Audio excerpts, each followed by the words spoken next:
Hello and welcome back to Switch and Lever. In this video we're going to make a business card. Whoever said that business cards has to be flat. The plans were laid out in SolidWorks and then started out by cutting out the main body out of walnut wood.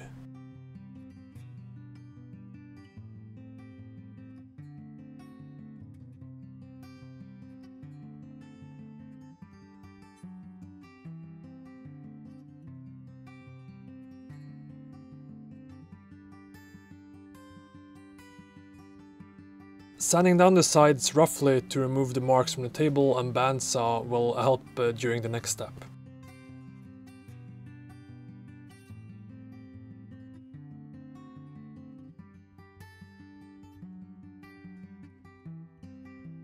Since the aim here is to make quite a few of these business cards, it's nice if each step doesn't take so long to do. So I took an idea from Tom over at Ox Tools, the link should be on the screen by now, about setting up a little stop to be able to retain my zero.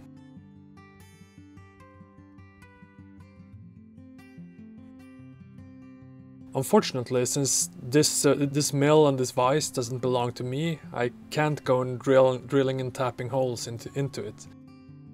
Though because the tolerance where I will mill out the cavity for the switch isn't that important to get super precise, I went ahead and made a removable stop. One I can simply hold in place by hand while replacing each piece of walnut.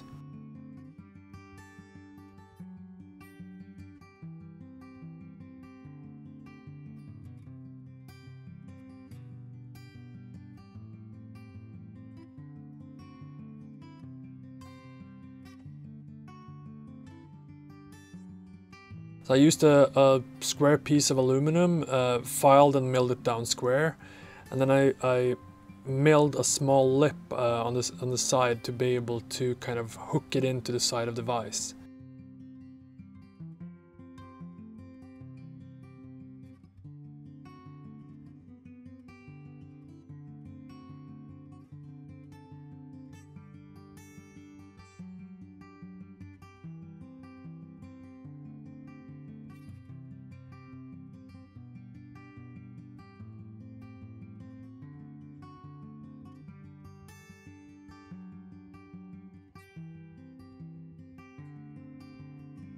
Zeroing out the center of the piece and then milling it by looking more at the DRO than the actual piece.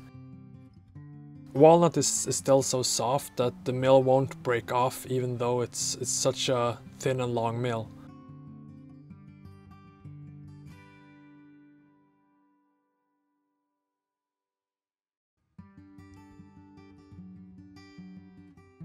Because of the little stop, I can now simply replace each piece of walnut with a new one and still retain my zero.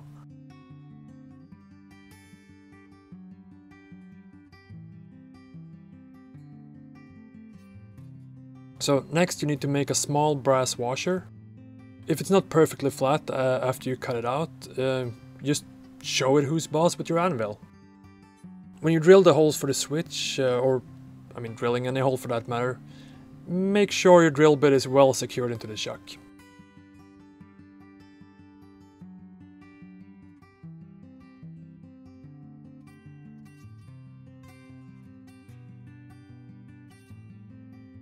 Now just screw the nut on the switch with the brass washer in between and epoxy the whole thing together.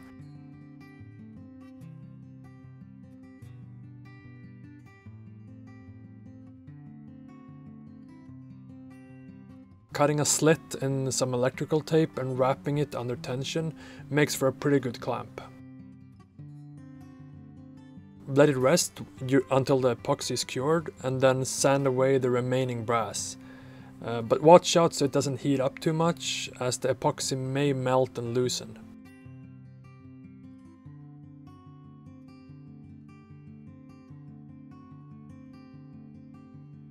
Next we go to the laser cutter. I won't really touch on how you should set up your laser cutter, since every laser cutter is a bit different. Though, since this is somewhat of a serial production, repeatability without that much work is pretty essential.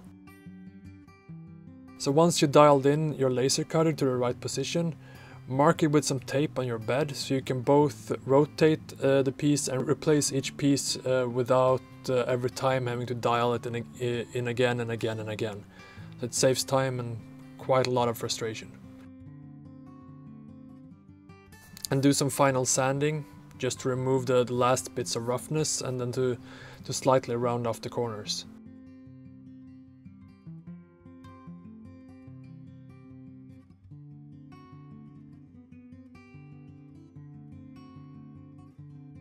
Also, since it looks a bit dull when it's done, treat it with a little bit of mineral oil. It really makes the grain pop out.